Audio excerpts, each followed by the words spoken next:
Assalamualaikum warahmatullahi wabarakatuh. Selamat pagi, salam sejahtera bagi kita semua. Perkenalkan, nama saya Nuraihani dengan NIM E1E019236, kelas 5G, nomor absen kelima. Nah, pada kali ini saya akan menjawab soal UTS dari mata kuliah Pembelajaran Bahasa dan Sastra Indonesia SD. Sebenarnya tipe belajar itu ada 3. Yang pertama belajar bahasa, yang kedua belajar melalui bahasa, dan yang ketiga belajar tentang bahasa. Nah, yang pertama yaitu belajar bahasa. Nah, di sini peserta didik atau seseorang itu mempelajari suatu bahasa dengan fokus pada penguasaan kemampuan berbahasa atau kemampuan berkomunikasi melalui bahasa yang digunakannya.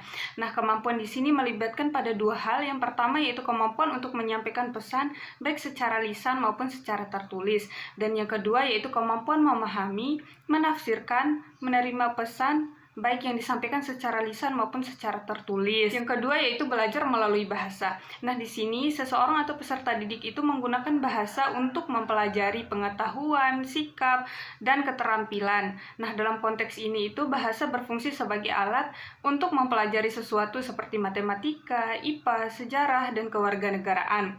Dan yang ketiga yaitu belajar tentang bahasa. Nah, di sini itu seseorang atau peserta didik itu mempelajari bahasa untuk mengetahui segala hal yang terdapat pada suatu bahasa seperti sejarah, sistem bahasa, kaidah berbahasa, dan produk bahasa seperti sastra. Selanjutnya yang kedua yaitu prinsip pembelajaran bahasa Indonesia di SD. Nah, prinsip yang pertama itu dari peserta didik diberitahu menuju peserta didik mencari tahu. Nah, di sini itu siswa harus lebih aktif, bukan hanya gurunya saja. Dan guru di sini juga tidak boleh menguasai kelas, tidak hanya berceramah, tetapi harus memberikan kesempatan kepada siswa itu untuk mencari tahu. Dan di sini juga guru bukan hanya menjadi satu sumber saja ketika belajar bahasa. Tidak hanya guru mengajarkan kepada siswa bagaimana keterkaitan guru untuk memanfaatkan berbagai sumber sehingga siswa itu dapat mengakses dan juga memahami baik secara lisan maupun secara tertulis. Nah, yang kedua yaitu dari guru sebagai satu-satunya sumber belajar menjadi belajar berbasis aneka sumber belajar. Nah, di sini itu ditekankan untuk keterampilan guru ketika belajar bahasa, tidak hanya guru mengajarkan kepada siswa itu tapi lebih kepada bagaimana keterampilan guru untuk memanfaatkan berbagai sumber sehingga memfasilitasi siswa itu untuk dapat mengaksesnya dan juga memahami secara kelompok maupun secara individu. Nah, yang ketiga yaitu dari pembelajaran parsial menuju pembelajaran terpadu. Nah, kalau di kurikulum sebelumnya mata pelajarannya terpisah, sedangkan di kurikulum yang baru yaitu K13 ini mata pelajarannya digabung. Jadi, misalnya materi bahasa Indonesia berkaitan dengan IPS, misalnya terkait dengan teks deskripsi bagaimana keadaan pasar. Nah, yang menjelaskan bentuk teksnya itu bahasa Indonesia, tapi isinya terkait dengan konten IPS. Nah, yang selanjutnya itu pembelajaran yang berlangsung di rumah, di sekolah, dan di masyarakat. Nah, pembelajaran tidak hanya berlangsung di sekolah, tetapi berlangsung di masyarakat juga di rumah. Nah, di sini itu guru harus bisa memberikan tantangan, dan di sini siswa itu harus bisa belajar di rumah, di masyarakat, agar bisa membangun komunikasi yang baik dengan orang tua, bukan hanya di sekolah, tetapi di masyarakat juga. Dan di rumah siswa itu dibantu bagaimana untuk memahami suatu pembelajaran. Nah, yang ketiga yaitu komponen pendekatan konstekstual pada pembelajaran bahasa Indonesia. Nah, di sini ada 3. Yang pertama yaitu menemukan atau inquiry, yang kedua pemodelan atau modeling, dan yang ketiga refleksi atau reflection. Nah, yang pertama yaitu menemukan atau inquiry. Nah, komponen inquiry ini merupakan bagian dari inti kegiatan pembelajaran berbasis konstekstual. Nah, pengetahuan dan keterampilan yang diperoleh dari pembelajaran bahasa Indonesia ini bukan hasil hasil mengingat seperangkat fakta, tetapi melainkan dari hasil menemukan sendiri.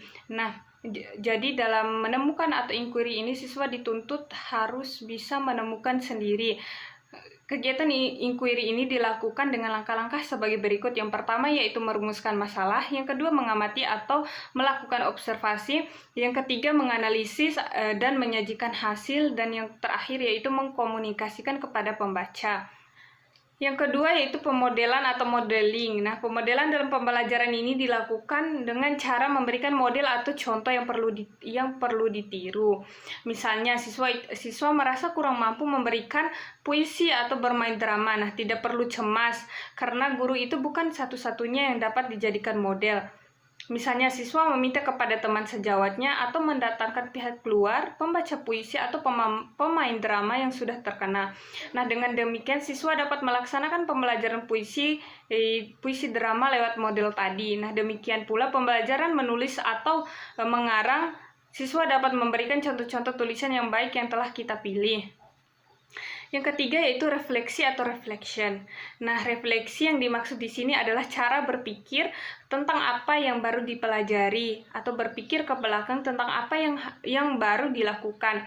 Refleksi ini juga merupakan tanggapan terhadap kegiatan yang baru dilakukan atau pengetahuan yang baru diterima.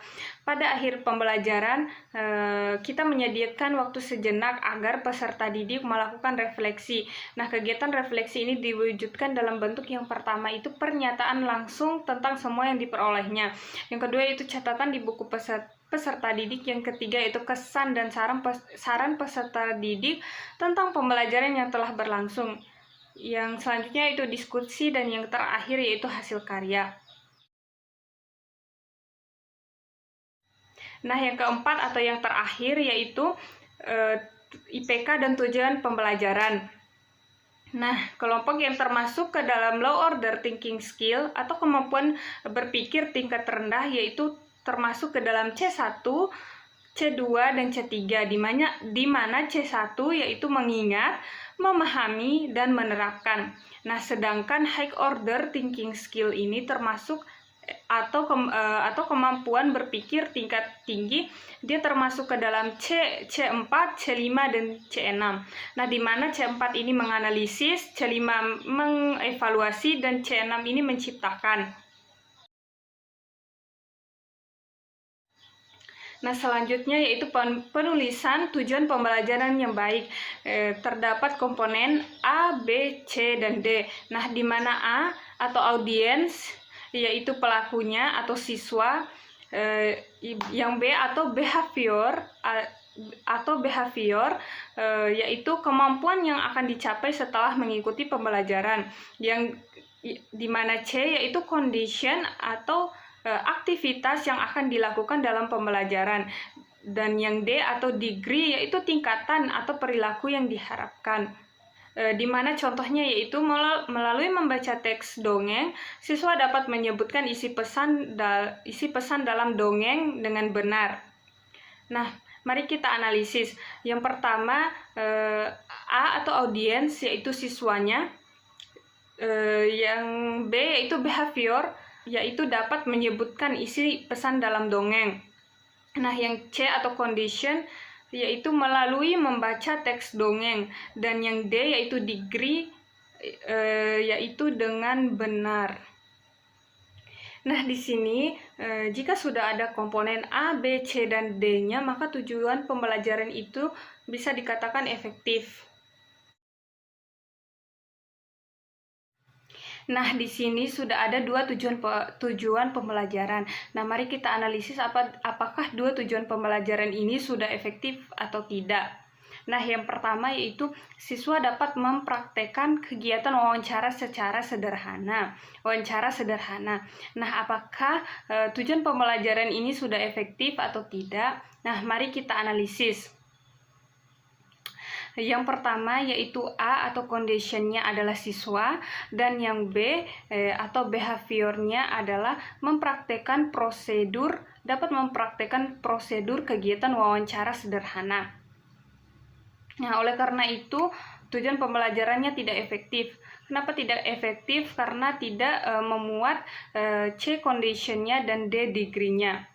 Nah, suatu tujuan pembelajaran itu dikatakan efektif apabila sudah memenuhi komponen tadi, yaitu A, B, C, dan D yang sudah dijelaskan tadi. Kemudian kita analisis yang kedua. Nah, tujuan pembelajaran yang kedua ini apakah sudah efektif atau tidak?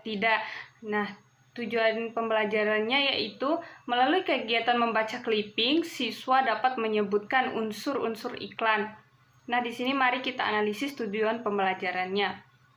Yang pertama, di mana C atau conditionnya adalah melalui kegiatan membaca clipping, yang A atau audiensnya adalah siswa. Nah, selanjutnya yang B atau behaviornya adalah siswa menyebutkan unsur-unsur iklan. Nah, jadi tujuan pembelajaran di atas tidak efektif karena tidak memuat D atau degree-nya. Nah, seperti yang sudah dijelaskan tadi, suatu tujuan pembelajaran itu dikatakan efektif apabila sudah memuat komponen A, B, C, dan D tadi. Nah, yang benar yaitu melalui kegiatan membaca clipping, siswa dapat menyebutkan unsur-unsur iklan dengan baik dan benar. Nah, sekian dari saya atas jawaban pertanyaan dari soal UTS mata kuliah pembelajaran sastra dan bahasa Indonesia SD. Sekian, wassalamualaikum warahmatullahi wabarakatuh.